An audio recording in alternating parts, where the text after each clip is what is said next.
નમસ્કાર, બપોરના 3 વાગી રહ્યા છે। આપ જોઈ રહ્યા છો TV9 સમાચારો સાથે હું છું માનસી સોની।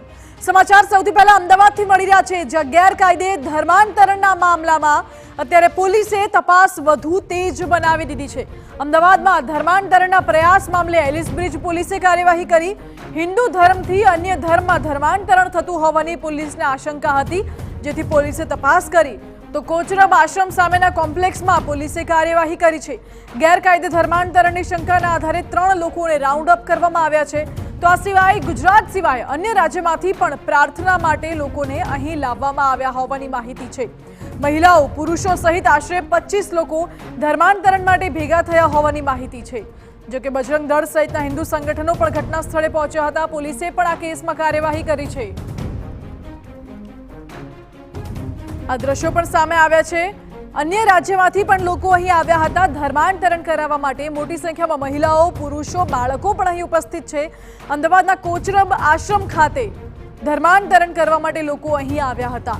જો કે આ ધર્માંતરણ કોણ કરાવી રહ્યું છે અને આ લોકોની મરજીથી ધર્માંતરણ થઈ રહ્યું છે કે પછી તેમનું માઇન્ડ વોશ કરવામાં આવ્યું છે કે અન્ય કોઈ કારણ છે, તે દિશામાં પણ પોલીસે તપાસ તેજ કરી છે। હાલ તો પોલીસ ઘટના સ્થળે છે। આ સાથે બજરંગ દળના કાર્યકરો, હિન્દુ સંગઠનો પણ ઘટના સ્થળે પહોંચ્યા છે। આ એક્સક્લુઝિવ માહિતી TV9 ઉપર, જ્યાં ધર્માંતરણનો પ્રયાસ થતો હતો ત્યાં TV9ની ટીમ પહોંચી અને પોલીસ અત્યારે તપાસ કરી રહી છે આ બાબતે। મહિલા, પુરુષ સહિત આશરે 25 લોકો ધર્માંતરણ માટે અહીં ભેગા થયા હોવાની માહિતી છે। જાણકારી છે કે ગુજરાતમાંથી તો હતા, આ સાથે બહારથી પણ કેટલાક લોકો અહીં આવ્યા હતા ધર્માંતરણ કરાવવા માટે। શું આ તમામ લોકો પોતાની મરજીથી ધર્માંતરણ કરાવવા આવ્યા છે, કોઈ દબાણ હેઠળ છે કે પછી તેમનું માઇન્ડ વોશ કરવામાં આવ્યું છે? આ તમામ દિશામાં પોલીસે તપાસ શરૂ કરી છે।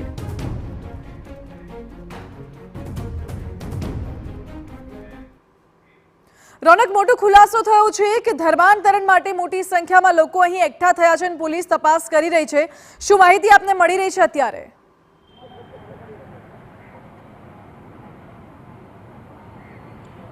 બિલકુલથી માનસી, અમદાવાદના એલિસ બ્રિજ વિસ્તારમાંથી એક ચોંકાવનારી બાબત સામે આવી રહી છે, જેમાં અત્યારે જે એલિસ બ્રિજ વિસ્તારમાં આવેલું સ્પાન ટ્રેડ સેન્ટર છે, જે એક કમર્શિયલ કોમ્પ્લેક્સ છે, જેના 7મા માળે ખ્રિસ્તી ધર્મની જે એક પ્રાર્થના રૂમ હોય એ પ્રકારનું એક બાંધકામ હતું અને તે રૂમની અંદર કેટલાક હિન્દુ લોકો છે તેમને ધર્માંતરણ કરાવવાની એક આશંકા સાથે અહીંયા કેટલાક લોકો આવ્યા હતા।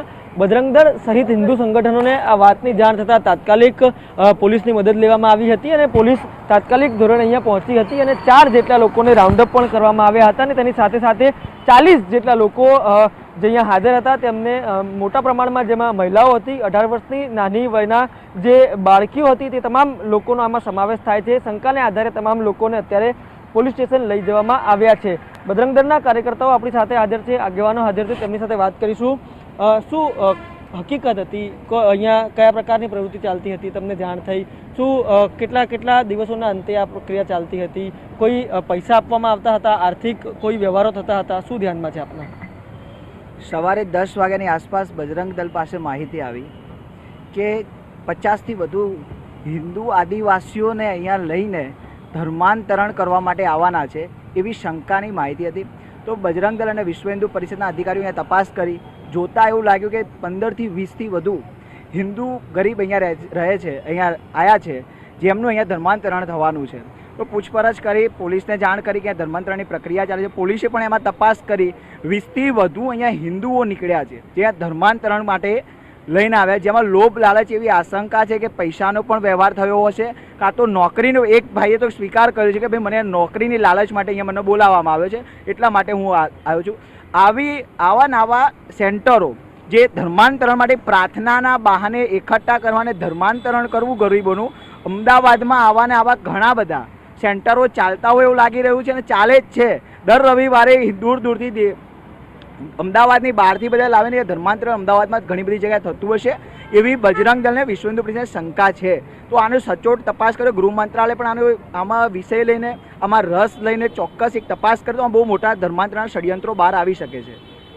ચોક્કસથી બજરંગ દળ અત્યારે માંગ કરી રહ્યું છે રાજ્યનો ગૃહ વિભાગ આ સમગ્ર મામલે તપાસ કરે અને જે ધર્માંતરણની એક આશંકા હતી અને એ આશંકાના આધારે કેટલાક લોકોને ખાસ કરીને મહત્તમ મહિલાઓને અહીંયાથી પોલીસ અત્યારે ડિટેન કર્યા છે અને એલિસબ્રિજ પોલીસ મથકે લઈ જવામાં આવ્યા છે. હવે પોલીસ તરફથી શું કાર્યવાહી કરવામાં આવે, કેમ કે પોલીસે પણ અત્યારે કોઈપણ પ્રકારે ખુલીને સ્ટેટમેન્ટ નથી આપ્યું. ચોક્કસથી ઉપરી અધિકારીઓના જે નામ લઈને તેમણે જે વાત છે તેમણે ટાળવાનો પણ પ્રયાસ ક્યાંક ને ક્યાંક કર્યો હતો, પરંતુ એ વાત હકીકત છે કે એક ખ્રિસ્તી પ્રાર્થના સભા રૂમ છે તે અહીંયા ચાલી રહ્યો હતો, જેમાંથી કેટલાક હિન્દુ લોકોને અહીંયાથી લઈ જવામાં આવ્યા છે અને વધુ પૂછપરછ જે પોલીસ સ્ટેશન છે ત્યાં આગળ અત્યારે ચાલી રહી છે. તમામ હિન્દુ સંગઠનો પણ આ બાબતે અત્યારે સામે આવ્યા છે. જી રોનક, બિલકુલ. અને સવાલ એ પણ ઉઠી રહ્યો છે કે જે લોકો અત્યારે ધર્માંતરણ કરાવવા માટે ત્યાં પહોંચ્યા છે, શું એ તમામ લોકો સ્વેચ્છાએ આવ્યા છે કે પછી કોઈના દબાણ હેઠળ અથવા તો પછી માઇન્ડ વોશ કરવામાં આવ્યું હોય?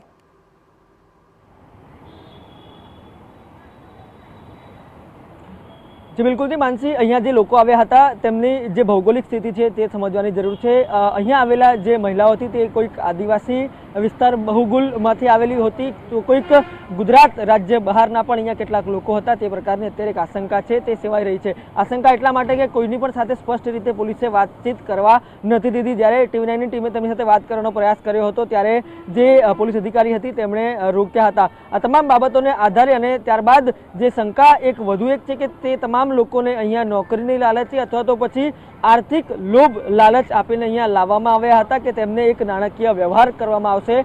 જો તેઓ અહીંયા આવશે તો ધર્માંતરણ કરીને અથવા તો જે કોઈ પણ એક વાયદો કરવામાં આવ્યો હોય, એક વાત મૂકવામાં આવી હોય કે તમે અહીંયા આવશો તો તમને નોકરી આપશે. જે પ્રકારે બજરંગ દળના આગેવાને પણ કીધું કે તેમની જે પ્રકારે અહીંયા એક હાજર હિન્દુ હતા તેમની સાથે વાત થઈ તો તેમણે કીધું કે તેમને અહીંયા નોકરી અપાવવાની લાલચે બોલાવવામાં આવ્યા હતા અને ત્યારબાદ અહીંયા પ્રાર્થના સભામાં તેમને જોડવામાં આવ્યા હતા. એક વાત સ્પષ્ટ છે કે આ જે કોમ્પ્લેક્સના 7મા માળે ચાલતું હતું ત્યાં જે મહિલાઓ હતી તે લગભગ શ્રમિક વ્યવસાય સાથે જોડાયેલી મહિલાઓ હતી અને ત્યાં આગળ કોઈ પણ બાંધકામ તો અત્યારે ચાલતું નહોતું, એટલે કે શ્રમિક મહિલાઓ બાંધકામ કરવા માટે આવી હોય એવું તો હતું નહીં.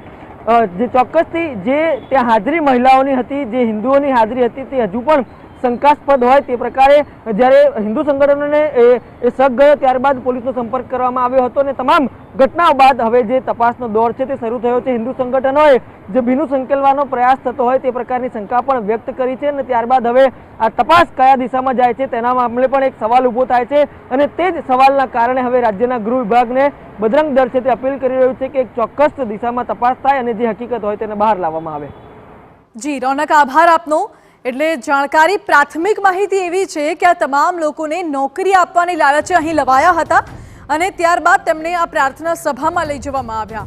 જ્યારે પોલીસ અને બજરંગ દળના કાર્યકર્તાઓ ઘટના સ્થળે પહોંચ્યા અને આગળની તપાસ અત્યારે શરૂ કરવામાં આવી છે.